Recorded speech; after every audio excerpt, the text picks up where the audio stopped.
Christopher Nolan challenges. Morgan Freeman instantly regrets it. Traditional storytelling is out of date. The remarks break through the sophisticated ambiance of the Hollywood Visionary Awards to transform a laid-back conversation into something far more explosive. Under the warm golden glow of chandeliers, seated at the enormous banquet table, some of the most brilliant minds in movies nodded politely, forcedly smiled, and whispered deliberately. Directors, producers, and screenwriters, all fighting to define the direction of the business, were in a room full with power. And at the middle of it, Christopher Nolan, among the most revered modern filmmakers, sat with his customary assurance. As he leaned forward to talk to the man across from him, his keen blue eyes flicked with intensity. "We're at the edge of a revolution, Morgan," he said, his voice calm, intentional. He said, "The days of linear storytelling, of predictable character arcs, it's all becoming obsolete. Audiences crave something different, something complex. The old ways of filmmaking?" He shrugged. "They belong to the past." Do you believe storytelling should evolve or stay true to its roots? Comment 1 for evolution, 0 for tradition. Morgan Freeman was unmoving across from him. He did not slink in as Nolan did. He responded not with a nod of agreement or a smile. Rather, he just saw the younger man with the kind of serenity that only experience brought. With time, the talk had begun as an intellectual interchange. Now, though, it seemed something different. A task. Around them, visitors moved in their chairs. Sensing the change in tone, some others cast suspicious looks. Others leaned in, fascinated. An argument between a Hollywood legend and a modern visionary? One could find much worth in seeing this. Freeman allowed a protracted silence to pass between them before speaking at last. "Tell me, Chris," he urged, his voice as firm as always, "what's the last film you felt moved you?" The question dropped with weight, stillness engulfing the chamber. Nolan's expression stayed the same, but something in his posture stiffened. Just little. Because he had not anticipated that, and everyone in the room understood at that instant as the tension grew thicker. This was no more only a conversation about filmmaking now. In Hollywood history, this was about to define a turning point. The only sound in the Hollywood Visionary Awards big ballroom for a brief period was the soft clinking of glasses and the distant buzz of discussions. But stillness permeated the middle of it all, at a table surrounded by some of the finest minds in movies. The comment made by Christopher Nolan still lingered there. Classic narrative is out of date. He had said it with passion, with the type of assurance only found in a guy who has changed contemporary filmmaking. His posture was assured, his eyes fixed steadily. He came to teach, not to argue. Morgan Freeman sat still across from him, fingers delicately resting on the edge of his whiskey glass. He wasn't trembles. He was not especially startled either. Younger directors who felt they were redefining the wheel had heard variants of this same argument over the years, but the wheel had turned always. At last, Freeman breathed, measured and slow. "The last movie you felt something for, Chris, what was it?" Nolan gave no response right away. Not precisely, he was not taken off guard. Still, the inquiry made him stop longer than he would have preferred. "Cinema has evolved," Nolan said, picking his language deliberately. "Audiences today want to be challenged, engaged. They want to think. Those days of simple stories, linear plots, and predictable heroes, those belong to another era." Freeman's lips twitched into a just perceptible smile, as though he had heard all of this before. "You say it like people stopped feeling." Sensing the increasing curiosity around them, Nolan leaned in slightly, now gently tuned into their exchange, shifting in their chairs, pretending to sip their champagne. Some of Hollywood's most powerful directors, producers, and writers were listening closely. "No," Nolan said, "but audiences today are more sophisticated. They want complexity. They want depth. They want a hero's journey with a neat resolution. They don't want things spoon-fed to them." Freeman nodded slowly, letting the words settle. "And what happens when complexity dominates meaning?" Nolan slumped. "What did you mean?" At last, Freeman grabbed his glass, tasted a tiny sip, then set it down gently. His rich voice floated naturally in the chamber, every word thoughtful. The greatest stories ever told, whether it was Shakespeare, Hemingway, or even the simplest of fables, they didn't endure because they were complex. They endured because they were true. The murmur of surrounding talks faded even further. Intrigued, a few eminent directors exchanged subdued looks. Nolan shook his head and reclined gently back. I'm not saying story doesn't matter. Audiences want nonlinear timelines, unreliable narrators, fractured structures. That is, films today must reflect the complexity of the world we live in. Audiences want to feel, Chris, Freeman said, his tone cool, relentless. Sometimes people just need to see themselves on screen and know they're not alone. Not every story needs to be a puzzle. Not every film needs to be riddle-demanding solving. Nolan opened his mouth, but Freeman was not finished. You ever wonder why people still see The Shawshank Redemption? Nolan gasped sharply, trying not to roll his eyes. Of course not. It's a fantastic movie, but that was a different era. We've progressed past... No, we haven't, Freeman said, his voice sharp now. That's the thing you don't understand. People don't move past feeling hope. They don't move past love, loss, redemption. The world changes, technology changes, but the human soul stays the same. There was a quiet with a pulse. Nolan's fingers drummed on his wineglass's rim, his mind running for the proper counterpoint. He had at least gotten ready for this chat. Freeman was not, however, advocating against creativity. He was not clutching the past. All he was reminding everyone in the room of was a fact that cut beyond time, and everything was going to work. Nolan observed that those around them were now clearly interacting, whispering to one another. While some nodded in agreement with Freeman's statements, others gave careful thought. Nolan had spent his career encouraging viewers to see beyond the traditional. Freeman was, however, confronting something far more profound. He was pushing Nolan to recall why humans told stories in the first place. I'm not saying we should abandon emotion, Nolan remarked at last, his voice subdued. Audiences today demand more.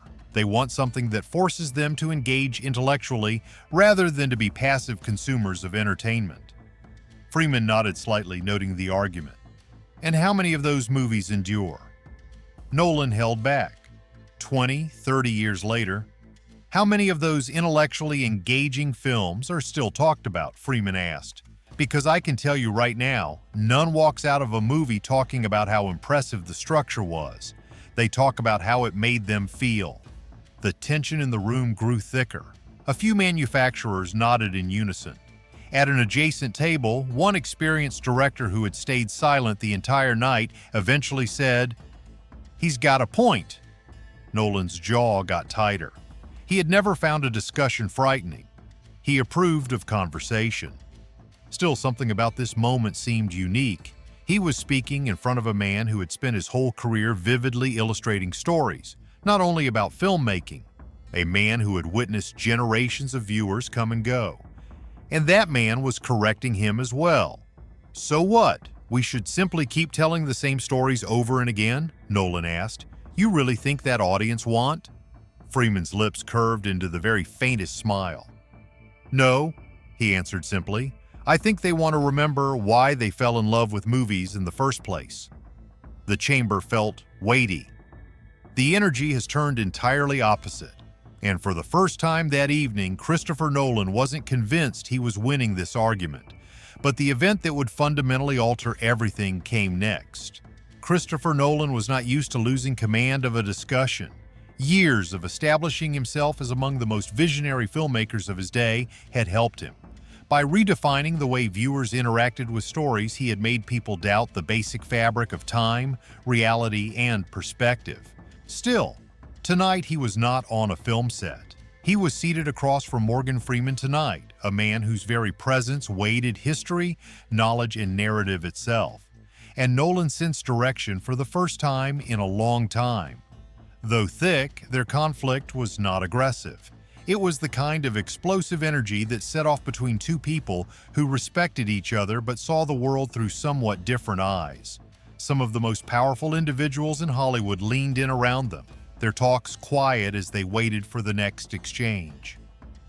"I never said emotion didn't matter," Nolan answered steadily at last. "But audiences today want complexity. They want to be challenged. They do not want basic stories or black and white." Freeman nodded slightly as if weighing the words. Then he inquired with the type of patience only a man who had spent decades perfecting his trade could possess. "And Chris, when was the last time you shed tears at a movie?" The space went quiet. Nolan blinks. That was not the question he had anticipated. He began, but Freeman was not finished. "I do not mean admired a film," Freeman said. "I mean, when was the last time a movie made you feel something so deeply that you forgot you were watching a film at all? Not meant to be sitting there appreciating the cinematography or analyzing the script structure." Though Nolan's lips partially opened, no words emerged. Freeman turned his head to one side. "Because I can tell you this, nobody walks out discussing how well the plot was deconstructed. They walk out talking about how it made them feel." A murmur floated across the nearby desks. A few exchanged eyes, nodding gently. Others backed off, waiting. Nolan took a long, deep breath. He was not going to allow himself get driven into a corner. "People still feel," he said, countering, "but they also think. They want films that challenge things, that force them to engage intellectually." Again, Freeman said, his voice calm and relentless. "And how many of those films last?" Nolan's jaw became tighter. "How many of those films are still viewed decades later?" Freeman asked. "How many of them do people turn to for comfort, for hope, for answers?" Nolan knew the direction this was headed. He knew the response Freeman sought from him. "People grow," he said. "Audiences change. We cannot keep telling stories the same way we did 50 years ago." Freeman agreed. "No, we can't, but the truth is, Chris, the why behind a story matters far more than its narrative technique." Nolan breathed sharply, annoyed but also fascinated. "So you are saying structure, innovation, new ways of storytelling, none of that matters?" Freeman graced her. "I'm saying those things are tools, not the foundation. You can build the most complicated structure in the world, but if there's no heart in it, it will collapse the moment people stop caring." The room went still to absorb his words. "And that's the problem with today's Hollywood," Freeman said, sipping once more from his glass. "Everyone is so busy redefining the wheel that they forget why it was built in the first place." The pressure in the room changed. Nolan could sense it.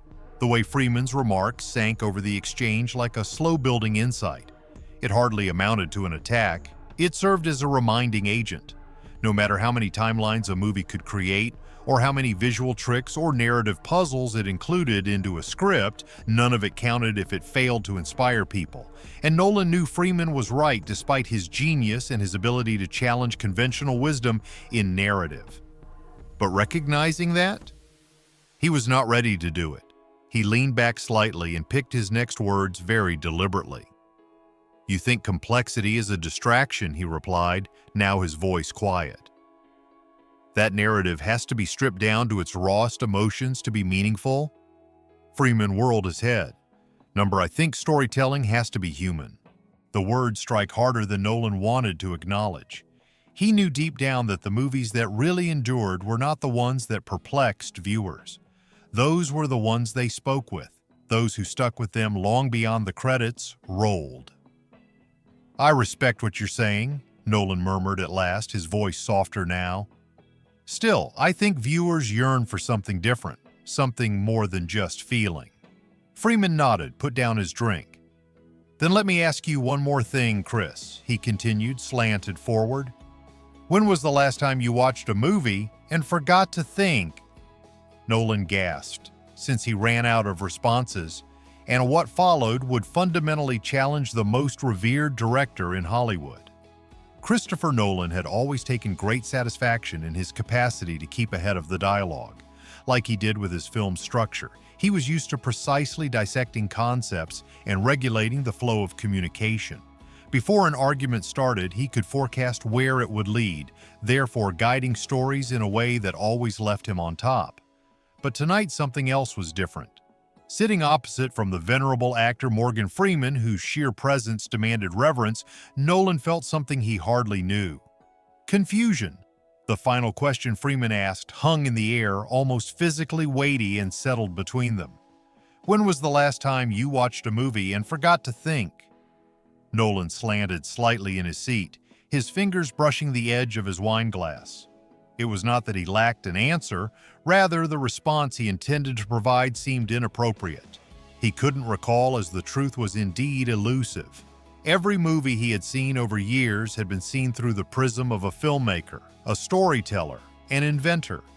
He had examined structure, swing timing photography, every technical component ensuring a film worked. But when had he last experienced merely feeling something? Had he lately seen a movie as a person rather than as a director? Freeman was studying him, cool, unreadable. He did not prod or demand a reply. He merely let the silence work for him, and still stillness seemed unbearable. At last, Nolan let out a breath. "I believe you are undervaluing audiences, Morgan," he added, picking his words precisely. "They want depth and complexity, something that challenges them, not only emotional." Freeman slanted his head slightly as though he were debating the idea. "You think complexity and emotional resonance cannot coexist?" Nolan straightened.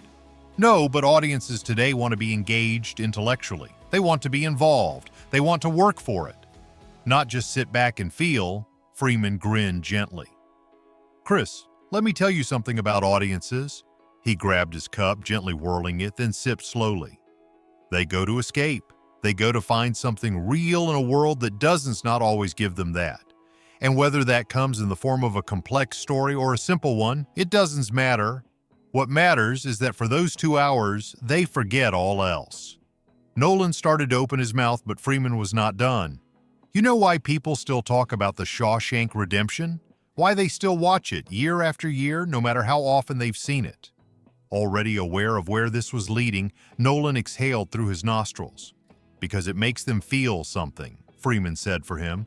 "Because it helps them to realize that hope is real and that there is cause to keep on, even in the worst of conditions." The whispers among them got louder. Those who had tried to keep out of the discussion were suddenly totally involved and attentive. Nolan shot back, "I'm not saying story doesn't matter. We cannot keep depending on the same formulas and expect audiences to remain interested. It has to change."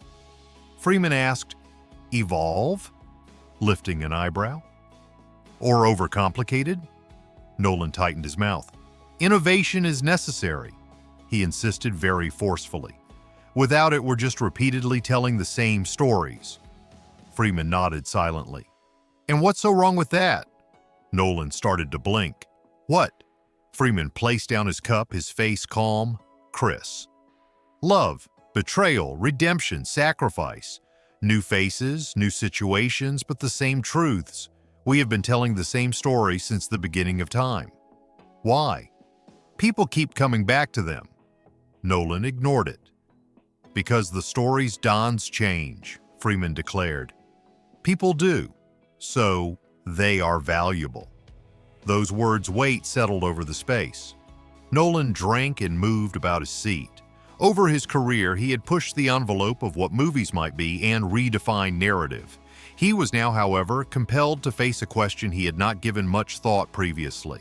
Had he been innovating for no other reason than convenience? Had he forgotten what actually made stories relevant? Nolan said, "I respect what you're saying," voice softer now. "Still, I think viewers expect something more than just sentiment." Freeman agreed. "Maybe. Or perhaps they simply want to remember what it feels like to be human." Now the room was very still. That evening, Christopher Nolan was unsure whether he had prevailed in the dispute, but the event that would fundamentally alter everything came next. Christopher Nolan had argued fiercely before. He had defended his movies against critics who said they were overly cerebral and frigid. He had stood before audiences not always familiar with the techniques of his narrative. He had clashed with doubting studio officials about his vision. But this was unlike other things. Morgan Freeman did not present a challenge. She and Christopher Nolan had always thought of control as vital. Control was everything on set in the editing room throughout every frame he shot. He created universes where nothing was ever really as it seemed, stories that stretched time and storylines that begged participation. But tonight he experienced something sliding for the first time in a very long time, and it was occurring in front of some of the most well-known Hollywood stars in the world. Morgan Freeman sat across from him, as cool as ever. He was not calling out anything. He was not pointing frantically or pushing Nolan into a corner.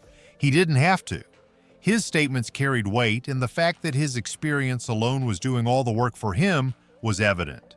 Starting as a cordial exchange between two movie giants sharing ideas, the conversation has become, but it had become something else quite different. An argument of points of view, between complexity and simplicity, between the search of cinematic revolution and the timeless character of human emotion, between innovation and legacy, between generations. Nolan sensed the vitality in the room moving toward Freeman rather than against him. Maybe people simply want to remember what it feels like to be human. Still hanging in the air, that line was tugging at something deep inside him. He was supposed to push back. Sitting forward with controlled voice, Nolan stated, "I don't disagree that emotion is important. But audiences today want to be challenged. They want something that forces them to engage, that makes them think beyond what's in front of them, not just want to feel." Freeman nodded as though he anticipated that answer. "And do you think people remember a film more because of how much they thought it made sense, or because of how much it made them feel?" Nolan tightened his jaw just a little bit. "It's not one or the other," he countered. "A really outstanding movie does both." Freeman thoughtfully released air via his nose. Before he answered, he let the silence envelop them. "Then tell me, Chris, why do people still talk about The Shawshank Redemption? Why does a film without complex structure, no mind-bending plot, no fragmented timelines still hold a place in the hearts of audiences after all these years?" The room went utterly silent.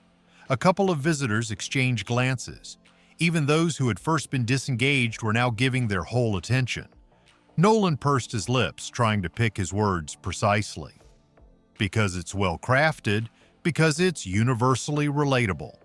"No," Freeman said, nodding slightly. "Because it tells the truth?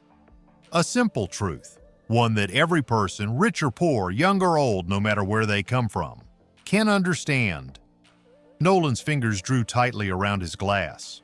Freeman leaned in slightly, his voice down just enough to compel everyone in the room to pay even more attention.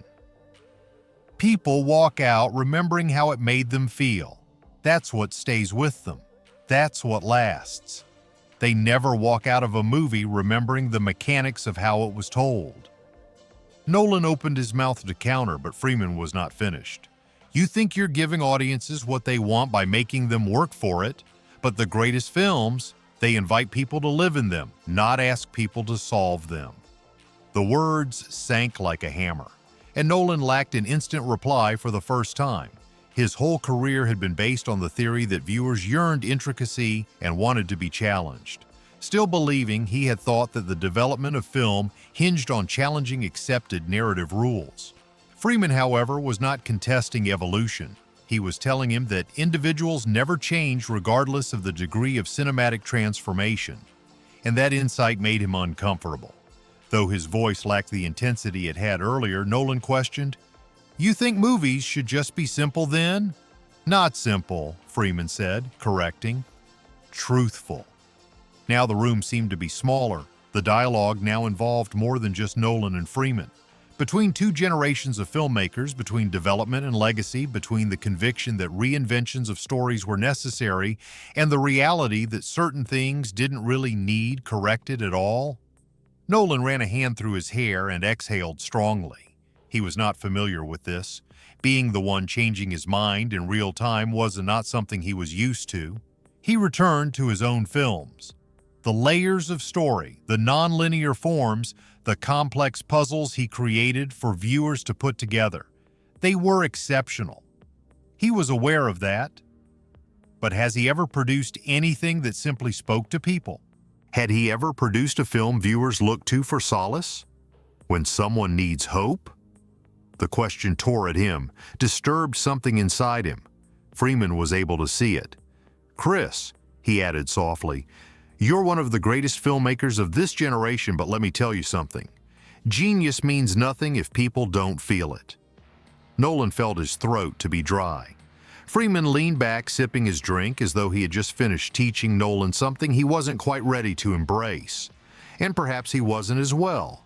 But inside him something had changed, something he struggled to completely ignore, and next would leave everyone in the room stunned. Sitting there, Christopher Nolan stared at the silky amber liquid within his glass while his fingers rested on its base. The talk had not turned out as he had hoped. He had entered the conversation sure he was right, that those who dared to question viewers, defy accepted wisdom, and push complexity to the front would shape the direction of movies. But today, he was not quite sure now. Morgan Freeman had not spoken up or pushed a debate. He had expressed the truth exactly, and Nolan had felt it as well. He was challenging what he had always thought to be unquestionable for the first time in years. He let out a breath, massaging the back of his neck, and spoke at last. "Maybe I have been looking at it wrong." Freeman watched him attentively and grinned faintly. "I wouldn't say that," he said. "You've been looking at it the way you needed to. Now you're just seeing another side of it." Nolan shook his head and softly laughed. "You ever have a moment when you realize you'd spent so much time chasing something you forgot why you started?" Freeman nodded and slanted back in his chair. "Occurs to the best of us." Nolan looked about the room and saw the change in the vitality. Individuals were not whispering about the argument anymore. They were observing, listening, gathering information. Nolan was not the one driving the discussion for the first time in his career. And perhaps that was all right. Freeman made a subdued sign of understanding by raising his drink somewhat. "A great story doesn't have to be convoluted, Chris," he said. "It just has to matter." Nolan raised his own glass in answer, his head already whirling with ideas he hadn't let himself entertain. Tonight, for the first time, Christopher Nolan was not merely considering the direction of film, he sensed it. This story helps us to see that invention and legacy are allies rather than rivals. Great narrative is not about complexity for its own sake or simplicity as the norm. It has to do with connecting.